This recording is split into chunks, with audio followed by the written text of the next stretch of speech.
वंदे मातरम एक शब्द, एक भाव, एक चेतना, एक स्वाभिमान, एक संघर्ष, अंग्रेजों के विरुद्ध विजय की ज्वाला, राष्ट्र का उद्घोष, यही है हमारा वंदे मातरम। हमारी संसद ने वंदे मातरम के 150 वर्ष पूरे होने पर चर्चा की है, लेकिन सवाल वंदे मातरम पर वोट वंदन का उठ खड़ा हुआ है। यह सवाल इस तथ्य से उठा है कि 1937 के कांग्रेस अधिवेशन में वंदे मातरम के सिर्फ 2 पद का गायन स्वीकार हुआ और 24 जनवरी 1950 को सिर्फ इतना ही राष्ट्रगीत के तौर पर स्वीकार हुआ। आज संसद में बहस की शुरुआत करते हुए प्रधानमंत्री नरेंद्र मोदी ने जोरदार प्रहार करते हुए कहा कि वंदे मातरम पर मुस्लिम लीग के सामने कांग्रेस ने घुटने टेक दिए और यही विभाजन का देश का आधार बना।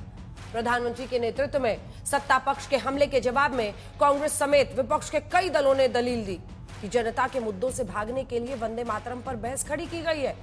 प्रियंका गांधी ने वंदे मातरम की बहस को बंगाल चुनाव से जोड़ा। ममता बनर्जी ने भी बंगाल के अपमान का आरोप लगाया, ममता बनर्जी की पार्टी ने।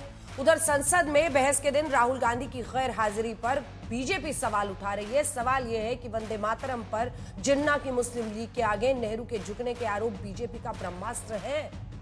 क्या क्रांतिकारी गीत वंदे मातरम वाकई तुष्टीकरण का शिकार हुआ और जानबूझकर दुर्गा मां के इर्द गिर्द जो लाइनें लिखी गई थी उनको हटा दिया गया? और क्या यह मानसिकता आज भी जिंदा है?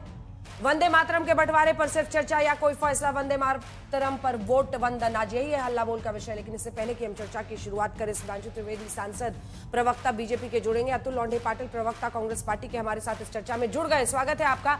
वारिस पठान एआईएमआईएम के प्रवक्ता, एलजेपीआर से धीरेन्द्र कुमार हमारे साथ जुड़ रहे हैं। 2 खास मेहमान, मोहम्मद तौसिफ रहमान जो कि टीएमसी की तरफ से, हर्षवर्धन त्रिपाठी वरिष्ठ पत्रकार के तौर पर। पहले लेकिन ये रिपोर्ट।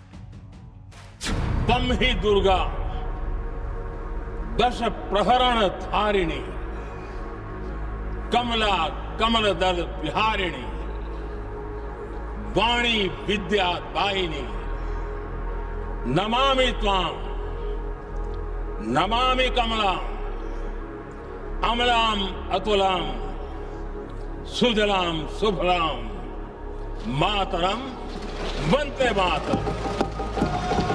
ये लाइनें वंदे मातरम के हटाए गए पदों में से एक है। संसद की चर्चा में प्रधानमंत्री नरेंद्र मोदी ने इन लाइनों की अहमियत को देश को समझाया।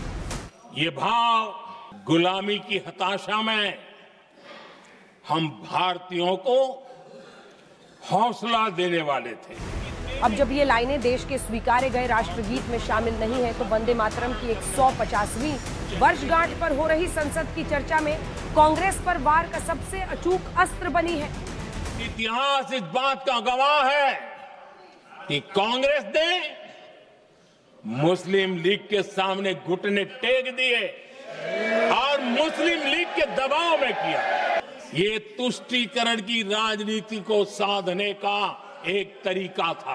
कांग्रेस वंदे मातरम के बंटवारे के लिए झुकी, इसलिए कांग्रेस को एक दिन भारत के बंटवारे के लिए झुकना पड़ा। वंदे मातरम गीत को लेकर प्रधानमंत्री के निशाने पर पंडित नेहरू हैं।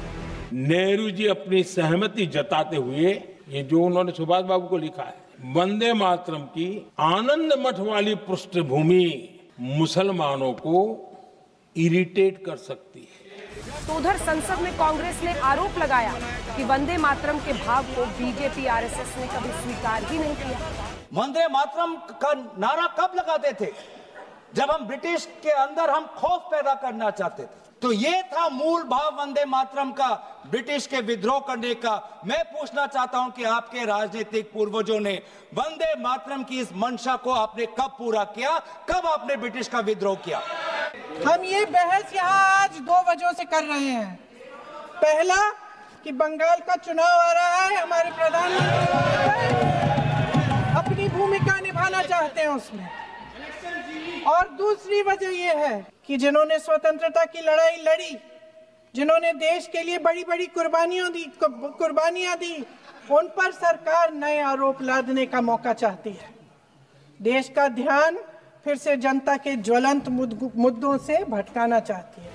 इस बीच विपक्ष के कई अन्य दलों ने वंदे मातरम के विभाजन को मुद्दा बनाने पर बीजेपी पर पलटवार किया है।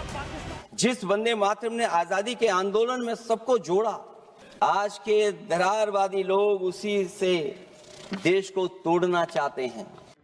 वंदे मातरम की रचना बंगाल की धरती पर हुई थी।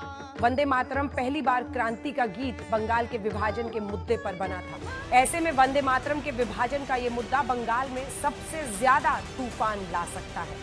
ऐसा इसीलिए भी है क्योंकि वहां कुछ महीनों में चुनाव होने वाले हैं।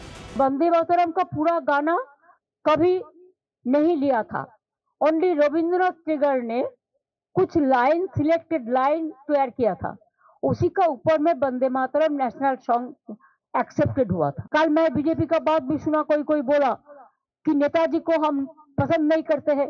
अरे तुम नेताजी को पसंद नहीं करते हैं, गांधी जी को नहीं करते हैं, राजा राम मोहन रॉय के नहीं करते हैं, तो किसको पसंद करते हैं?